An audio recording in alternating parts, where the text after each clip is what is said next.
महाराज क्या बोलेगा आज के खाने को, क्या बोलेगा भाई? एकदम मस्त. क्या लवड़ा मस्त. First class. हाँ?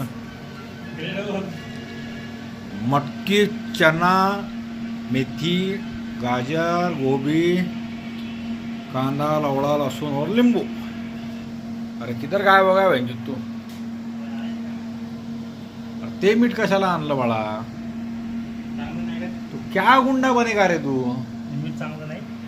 राहू दे आता, आणलं म्हणून चल ठेव. क्या बोलेगा आज के खाने को तू बोल. आज काय खाणे हो, राजेशाही म्हणजे खाणं. माझी बायको काय माहिती असं कसं खाऊ घालायची, असं मला असं प्रश्न पडलाय मला आता. बायको तुम्हाला म्हणजे तूच खाऊ घाल बोलतो. हा? बायको तुम्हाला म्हणजे तुम्हीच खाऊ घाला मला. नालाय का? शुभ शुभ बोल. सुगरण बायको हवे मला, सुगरण. मिळून. चांगलं चांगलं खाऊ घालणारी, नवीन नवीन डिश शिकणारी. हाय, हाय. हे. तो हा व्हिडिओ आज साला युट्यूबवर फेमस करून टाकीन जास्त कधी बोलला तर. नाही नाही जेव्हा मा बायकोला जमणार की नाही चांगलं?